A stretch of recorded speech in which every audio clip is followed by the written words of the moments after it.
네, 오늘의 뉴스 분석 함께할 세 분 소개합니다. 김관욱 계명대 교수, 이두화 변호사, 장혜찬 시사평론가 나오셨습니다. 어서 오십시오. 네, 여권 소식부터 먼저 알아볼까 합니다. 여권에서는 경선 연기 일정을 둘러싼 대선 후보 간의 갈등이 정말 내홍을 넘어서 이 갈등이 정말 심각해지고 있는 모양새입니다. 이낙연 전 대표와 정세균 전 국무총리, 이 반 이재명계와 이재명계가 이 경선 연기를 두고 격돌하는 모습이 보여지고 있습니다.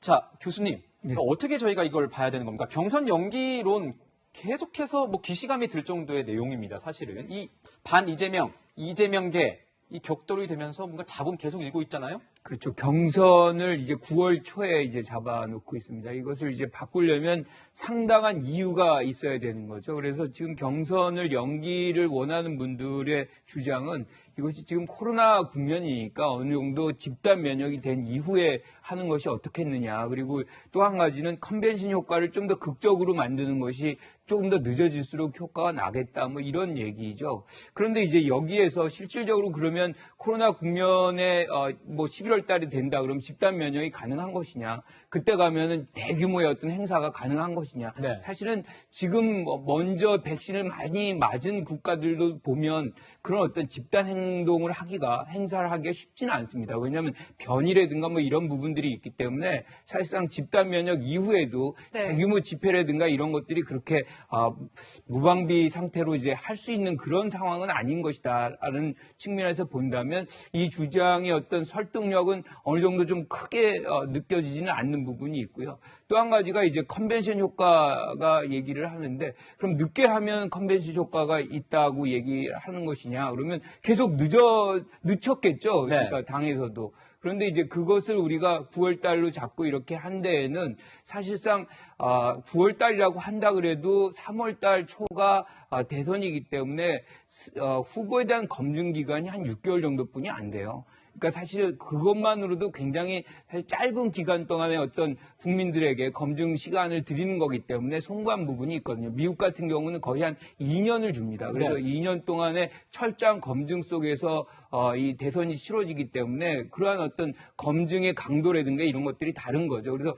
지금 제가 생각하기에는 이 두 가지 어떤 컨벤션 효과라든가 이런 이 코로나 문제가 결정적으로 상당한 이유에 해당되기는 좀 어렵다.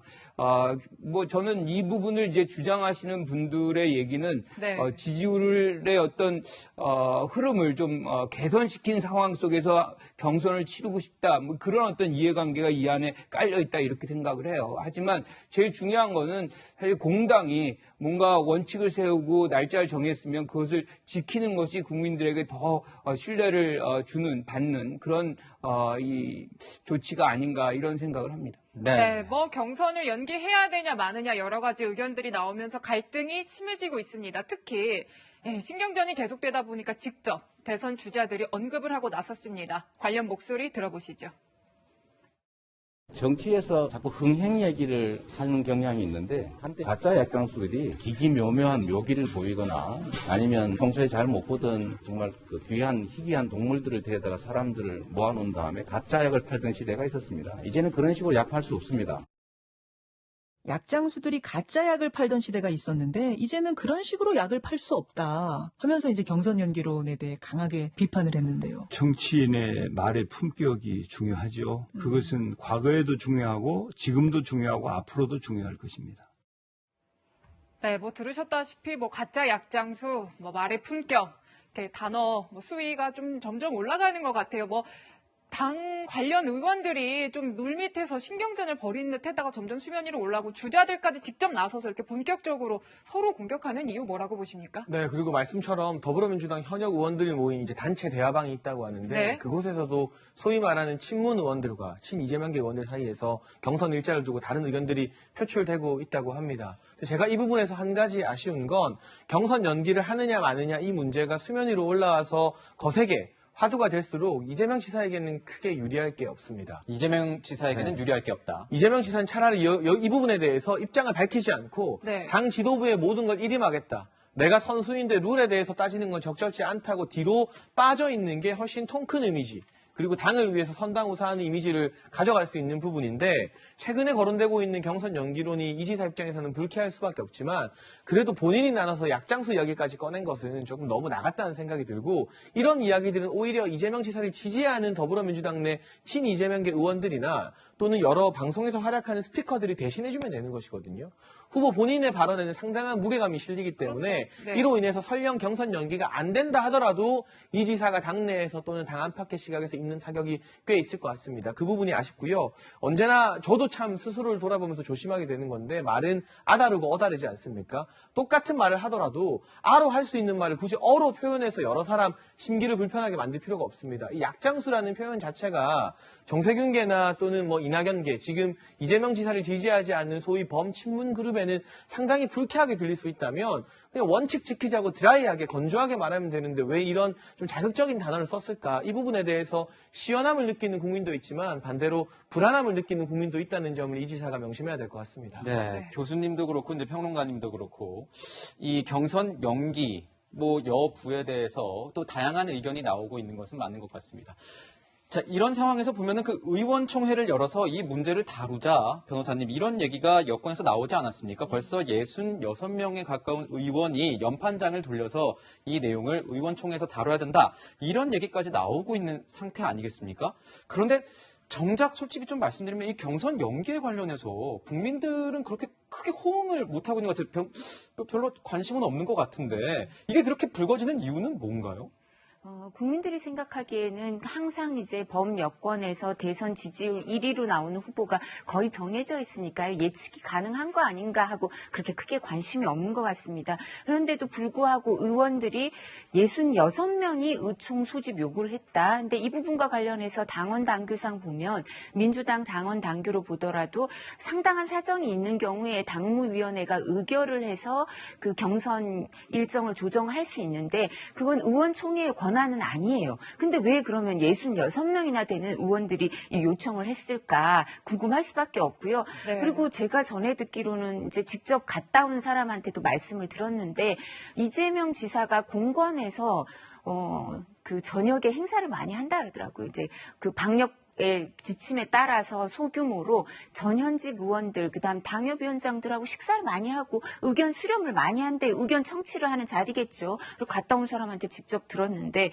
그렇게 의원들을 많이 만났는데도 왜 66명이나 이런 소집 요구를 했을까? 당원 당규에도 어긋나고 국민들도 관심이 없고 그다음에 원칙에도 딱 정해져 있는데 왜 그랬을까 저는 궁금하더라고요. 근데 이 부분과 관련해서 그래서 뭐 일부는 이게 그 권력 투쟁이다, 계파 투쟁이 노정되는 거다 이런 얘기를 하고 있는데 네. 지금 교수님 말씀하신 것처럼 그 근거도 대선 경선을 연기하자는 근거도 코로나 사태라든가 흥행 부진이라든가 이 부분은 상당한 사유가 되기는 어려워 보여요. 근데 저는 궁금한 게 이렇게 의원들이 66명이나 요청을 하면 그 당원 당규에 의하면 의원들 3분의 1이 요청하면 의원총회를 소집하게 돼 있어요. 이게 170명 중에 지금 네. 166명은 꽤 많은 숫자, 3분의 1 정도. 3분의 1이 되죠. 되니까 당연히 안건에 올려야 돼. 이걸 의원총회를 소집해야 될 것 같은데 아까 이제 방송 시작하기 전에 여쭤보니까 교수님은 안건은 못 올린다 이러시더라고요. 근데 저희 국민의힘은 이렇게 일정 부분 의원들이 소집 요청을 해서 안건을 정해서 소집 요청하면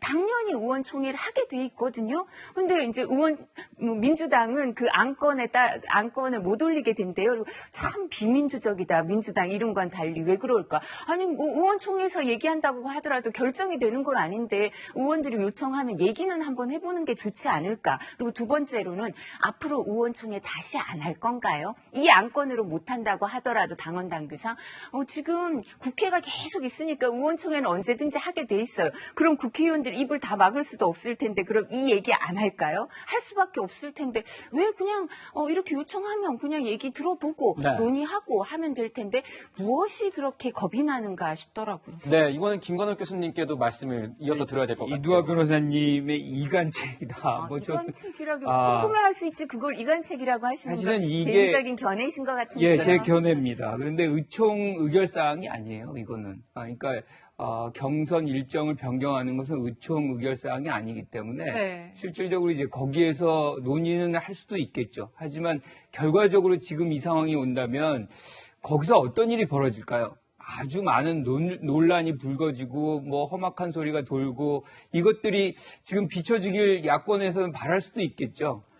이런 어떤 경선의 일정을 연기하느냐 마느냐의 어떤 이해관계가 분명히 후보마다 다르기 때문에. 근데 이거는 개파도 아니거든요. 개파 갈등에서도 좀 벗어나 있다. 왜냐하면 이재명계에도 친문 의원들이 상당 부분 들어와 있고, 이런 논란의 배경은 뭐냐면 캠프마다 유불리가 다르거든요. 조금 늦춰서 하는 것이 조금 더 이제 유리할 수도 있는 분들도 있고, 빨리 하는 것이 이제 유리할 수도 있고, 그런 캠프의 어떤 이해관계 속에서 이런 어떤 일정의 논란이 있는 것이지, 개파의 문제, 권력투쟁의 문제, 이거라고 보기에는 좀 어려운 부분이 있는 것이고요.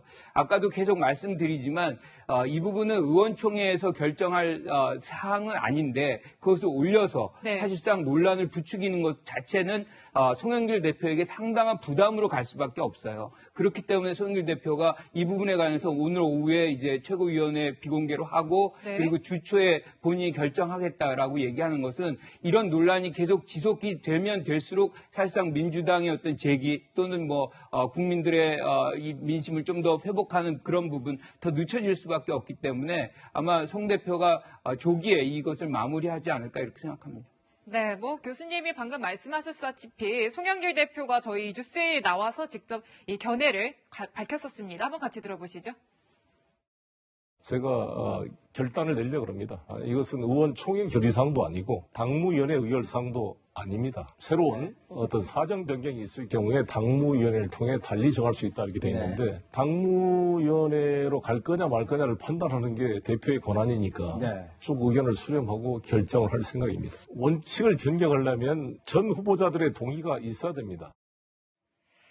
네, 뭐 이렇게 말을 했었는데 이제 오늘입니다. 오늘 비공개 최고위원회를 열고 좀 논의도 하고 의견도 들어보고 결정을 하지 않을까라고 싶지만은 어쨌든 결정이 난다면 이 송영길 대표와 지도부가요. 이제 반대하는 쪽의 의견들이 있지 않습니까? 반발이 만만치 않을 것 같아요. 어떻게 보세요? 그런데 사실 이런 반발 잘 이렇게 무마하라고 있는 게 지도부인 거거든요. 네. 그 반발을 잘 설득하는 게 송영길 대표의 역할이고 저는 의총을 아예 열지 않는다는 건 좀 이해가 안 돼요. 물론 절차상으로 의총이 꼭 이 경선 일정과 관련돼서 필요한 절차가 아니라고 합니다만 당에서 60명 넘는 의원들이 반대 의사를 나타내고 이야기하고 싶다 했으면 그걸 들어주는 게 이 당대표와 최고위원 역할 아닙니까? 듣고 토론하면 됩니다. 네. 무조건 이 대표라고 해서 찍어 누르는 것이 아니라 네. 왜 경선 연기가 불가한지에 대해서 이 60명의 의원들 뭐 그렇다고 1대 60으로 토론할 건 아니잖아요. 의견을 대표해서 말할 몇몇 의원들이 있겠죠. 그러면 이 60명이 더불어민주당의 과반 이상이냐? 그런 것도 아니에요. 나머지 거의 한 110명, 120명 가까운 의원들이 남아 있습니다. 이 100명이 넘는 의원들은 경선 연기에 대해서 동의한다고 지금 힘을 실어주고 있진 않아요. 경선 연기 반대론자도 있을 것이고 관망하는 사람들도 있겠죠. 지켜보고 있는 이 다수를 보고 선택해서 필요하다면 의원 총투표를 무기명으로 붙여도 되는 것이고 그게 아니면 적어도 토론과 설득의 과정 이후에 당 지도부에서 결정을 내리면 그 결정에 대해서 어느 정도 힘이 실리게 됩니다. 그런데 60명 넘는 사람들이 지금 항의를 하고 있는데 당신들 권한 아니다 무시하고 지도부에서 결정 내리면 도장 찍어도요. 이거 이렇게 정리가 안 됩니다. 국회의원들 한 사람 한 사람이 고유했던 헌법기관이고 대선은 굉장히 민감한 문제이기 때문에 들고 일어나면 이 문제가 더 커질 수 있습니다. 그리고 이 문제가 더 커지면 누구에게 가장 안 좋냐? 이재명 지사에게 가장 안 좋습니다. 룰 때문에 뭔가 본인 유리한 거 하려고 지금 당을 분란으로 일으킨다는 이런 프레임에 빠지기 쉽기 때문에 그리고 그 프레임을 야당에서 만든 프레임이 아니라 여당 내부에서 만든 프레임이 돼버리거든요. 그럼 민주당 대선 후보가 돼도 원팀을 이루기가 힘들어져요. 그래서 저는 송 대표가 토론은 피하지 말고 비공개로 뭐 끝장 토론 하자 하면서 의총을 뭐 밤새라도 하시고 적어도 내가 이렇게 이야기를 듣는 노력과 성의라도 보였다. 그 다음에 지도부를 열어서 경선 일자를 못 박으면 지켜보는 국민들이 바라볼 때 그래도 송영길 대표가 할 만큼 했구나 하는 그런 좀 뭐랄까요 점수를 줄 수 있는 포인트가 생기지 않을까 싶습니다. 네, 오늘 이제 밤에 8시쯤일 것 같은데요. 비공개 회의를 열어서 송영길 대표가 뭐 여러 가지 사항에 대해서 의견 수렴을 한다고 하니 아직 의원총회가 열릴지 안 열릴지 개최를 할지 말지 이것을 뭐 최고위에서 경선 연기를 다 결정해버릴지 아직 정해진 것은 없는 상황이라는 점 말씀드리고 가야 될 것 같습니다. 참 뭐 민주당에는 당원 당규가 있는 것이고 또 최고위 지도부의 어떤 결단도 있는 것이고 해서 이런 뭐 의원총회를 여냐 마냐 어디서 결정할 것이냐 그러니까 이런 어떤 제도가 사실상 어떤 상황 논리에 따라서 계속해서 변한다면 그 어떤 예측 가능성이 그 공당의 예측 가능성이 계속 낮아질 수밖에 없는 것이거든요. 그래서 저는 뭐 의원총회를 연다 안 연다 거기서 지금 말씀하신 부분 중에 결국에는 투표한다. 이거는 당의 어떤 분열상이 그대로 이제 나타나게 되는 것이고, 이건 구조적으로 나타날 수밖에 없어요. 왜냐하면 유불리가 이미 다르기 때문에 그런 것인데, 이러한 것들을 야권에서 계속 부추긴다는 것은 저는 이거는 그냥 그 당에게 맡겨놓으면 되는 것을 여기서 의원총회 해라, 말하라, 이렇게 얘기할 건 아니라고 생각을 해요. 네. 뭐 아니, 야권에서 부추긴다는 예. 말씀은 안 하시는 게 아마 저희가 정정하고 가는 게 좋지 않을까 싶습니다. 평론가님 개인의 의견이었고 또 변호사님 개인의 의견이었으니까요. 네, 이렇게 뭐 경선 논란이 계속되고 있는 가운데 이 경선에 참여할 대권 주자 한 명이 더 공식적으로 등장을 하게 되었습니다. 추미애 전 장관이 이제 계속해서 얘기가 나왔었는데요. 공식적으로 23일에 대선 출마 선언을 한다라는 공지가 나왔습니다. 아무래도 이제 기존의 법무부와 검찰 갈등의 주역이었던 사람들, 윤석열 전 검찰총장과 추미애 전 장관이니만큼 좀 더 시선이 쏠리는 측면도 있는 것 같아요. 변호사님 어떻게 좀 보십니까? 그러니까 추미애 전 장관은 윤석열 전 총장의 지지율이 많이 나오니까 적대적 공생을 꾀하려고 하는 거 아닌가 싶어요. 꽝장게 매다 윤석열 전 총장에 대해 내가 많은 걸 알고 있으니까 네. 내가 꼭 필요한 존재다 이런 얘기를 하시는데 네. 이 대선 출마 선언에 대해서 뭐 이렇게 윤석열 전 총장 측에서는 반가워한다는 얘기도 있고 야권 측에서도 반가워한다는 얘기도 있을 정도입니다. 그러니까 뭐 추나땡 이런 말까지 돌고 있는데요. 김관호 교수님 생각처럼 이제 야권에서 부추기거나 이간질 아까 그 의총에 관해서는 그렇게 말씀하셨는데 추미애 장관에 대해서는 이간질을 하지도 않았고 부추기지도 않았는데 스스로 결단하신 것 같아요. 출마 선언은. 근데 그냥 나오신 게 야권에는 긍정적인 효과가 있지 않을까. 그러니까 기존에 추윤 갈등이 재소환되는 느낌이 있거든요. 그때 정리가 안 되고 뭐 법원에선 패배하신 거잖아요. 추미애 전 장관이. 근데 이 부분에 대해서 이제 다시 국민들한테 심판을 받겠다 이런 취지신 것 같은데 어떤 명분으로 나오시는지 사실 명분이 뭐 사람이 높은 세상 만들 것 이 부분에 맞는 행동을 어떤 걸 보여주셨는지 뭐 이것도 야권에서 논평할 거리가 아닌가요? 근데 이 부분에 뭐 민주당에서 정할 거니까 민주당 후보니까 그리고 민주당은 야권에서는 국민의힘은 대선 후보가 5대5거든요. 민심 대 당심이 5대5고, 또 앞으로 점점 국민 여론조사를 뭐 더 많이, 반영할까 이렇게 얘기를 하지만 민주당은, 대선 후보를 정하는데 당심이 많이 반영이 되니까 이제 교수님 말씀처럼이면 우리가 그렇게 말할 그것도 없는 것 같은데요. 근데 뭐, 당심이 결정해 줄 텐데 얼마나 우호적일지 잘 모르겠습니다. 변호사님께서 마음을 가라앉히시고 가셨으면. 논평을 하지 말라고 아닙니다. 이게 뭐 개인적으로 저희가 부른 것이 누가 야권을 대변한다고 저희가 부른 것은 모신 것은 아니라는 말씀을 좀 드리고 가겠습니다. 또 여러 가지 각자의 개인의 의견이 있다는 말씀.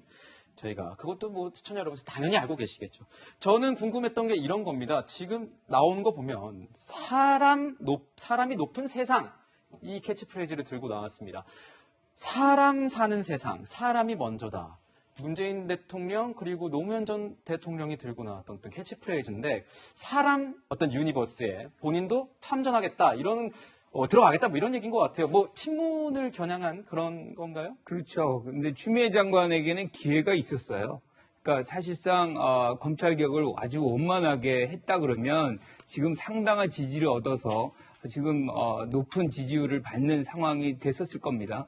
그런데 지금 저렇게 사람이라는 단어를 썼다 그래가지고 갑자기 지지세가 확 몰리거나 그럴 수가 없거든요. 네. 지금 변호사님 말씀하셨지만 사실 추 전 장관님의 문제는 사실상 1년 반 동안의 윤석열 전 총장과의 어떤 관계 속에서 이미 많이 드러나 있어요. 그러니까 출마하는 거는 본인의 자유지만 사실상 여권 지지자들에게도 조금 쉽지 않은 상황인 것만은 분명한 것 같습니다. 그래서 본인의 어떤 출마 의지는 굉장히 강하지만 사실상 지난 1년 반 동안의 어떤 성과가 그것을 뒷받침한다 그랬으면 굉장히 좋았을 텐데라는 아쉬움이 있습니다. 네, 뭐 지금까지 민주당 경선 연기론 중심으로 분석해봤고요. 어떤 결정이 나도 후폭풍은 만만치 않을 것 같습니다.